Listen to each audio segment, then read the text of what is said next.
Welcome to Leaving Crazy Town with Finn and Sarah. Hey, everybody. What are we going to talk about today, Sarah? We're going to talk... Me. No, sorry. Well, what are we going to talk about? We're going to talk about how important it is to speak up in friendship and how hard it is and everything about that. And how you can get anxiety. Yeah. And how that's related. Yeah, so I had a situation yesterday with Sarah, and I'm going to backtrack a bit. So anyway, it's so important to speak up, and hopefully when I go through this scenario, it'll make sense, and then, Dr. Michaud can chime in if she wants to. Anyway, the bottom line is, yesterday we're at a resort, as people may know from other videos in this room here. Right. And we were having a massage yesterday, and anytime I'm in a new place, going in the men's room or, navigating certain places can be very stressful for me. Yes. Transgender, yes. So, it's new. Like, I was socialized as a female, and now I'm navigating the world as a male, and bathrooms are an issue, not because, like, a lot of the people say, oh, we have to be so concerned about trans people in bathrooms, but we literally just want to go to the bathroom. And I have to say, the women's room and the men's room, two very different dynamics. Okay. So we go to get our massages yesterday at the resort, and I don't know why I didn't think this, but they're like, oh, here's, your key to the men's lounge, and here's your key to the lounge, women's by the lounge. And they're like, places to lounge. Places to lounge. And I immediately go, oh, this sounds amazing. Oh, sorry. And then as I'm going through the door, I start panicking. I'm like, men's lounge, right? And I realize everybody's getting dressed in front of everybody. Right. There's jacuzzis, saunas, everything. Everyone's naked in them. And then, of course, in the men's room, we got the news blaring. So I just turned the TV off. So I'm sitting there, and the massage person's supposed to come get me. So I'm sitting there and panicking, whatever.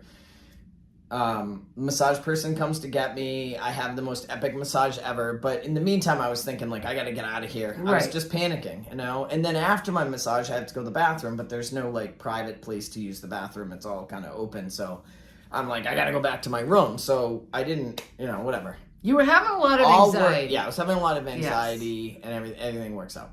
So fast forward, I rushed back to the room to use the restroom. And Sarah and I are talking. We weren't driving. I think we were just talking. At the door. And I told her, going into my room. I said, wow, I was really anxious in the men's lounge, and, explaining why. And she goes, oh, but you did it. It was great. You, walked through it. You did it. You didn't cancel your... And I felt hurt. I was like... She didn't even hear what I said. She didn't get it. I didn't feel acknowledged, listened to, whatever. And that's... that's my stuff. And right away, when I got upset about it, I was like, well, she complimented you for walking through it. And I put it aside. Right. Because how can I say, I'm hurt when she just, you're a warrior, bud, you just walked through it. But I still felt hurt. So I just pushed my feelings aside. Yep. Because she said something nice. We're fast forward a couple hours. We're driving into town, and... she says something, and I can't even remember what I said, but I made a side remark, it leaked out. Yeah. And something about not being heard or listening to me or something. It had nothing to do with the issue. So I backtracked, and I was like, oh, you know what? Earlier when, I told you about the lounge, you said this, I didn't feel heard, and she apologized immediately. I didn't want to make her feel bad because she had said something nice to me, and, but we started talking, and then, she was like, oh, I always forget because how I see you, I don't realize it's an issue. And I'm like, well, I wish you'd remember, and the thing is, I have no control over what's going on in Sarah's mind, but I do have control over speaking up for how I feel. Right. And, I was going through this whole shame thing, why are you should not be upset, right? Because Sarah's your greatest supporter, I had all these ideas in my head, so I pushed it aside, but you know what, it snuck out. It's the both and. It still came out, and the bottom line is Sarah responded really well to me telling her. She's like, oh, I'm sorry, I keep forgetting, like, not keep forgetting, like it's this big thing that she forgets, but she just sees me differently. And, but you know what? We repaired it. We moved on. I feel like, I don't know. How was that for you? No, it was great. I mean, I feel like I always say to Finn, I'm so glad you tell me this stuff, because I hate stuff between us or myself and anybody, my son or friends or anybody. And it's just so great to not be attached and not like, take it personally and just hear it. Like, wow, this hurt. And it would be better if, and I really got it. Like, I didn't acknowledge it first. Like, and it's both are true. Like, you felt hurt, it would have been better to acknowledge first. And I do think you're a warrior. So it's both. Right. So. But for me, like, not thinking I should say anything and trying to make myself not feel what happened. Yes. And put it aside because you had said something nice. Yes. Like, I think that. Yes. A lot of times we do that and we don't even realize, like, a resentment was just born. Absolutely. But I pushed it aside because it really wasn't a bad scenario. Sarah didn't act out of line. She just responded the way she responded. And, we're good at this together. Right. We're not perfect, but we're good at it. Right. So I know if I had tried to talk to someone else or if it was with a different person, it may not have gone as smoothly, like... Someone might have gotten defensive. Yeah. You know this. You guys, I just want you to think about, and this will be part of our tools, is just notice when you're in an interaction with a friend or something, if they say something and you feel it in your body, and you're like, I didn't really feel like they got that.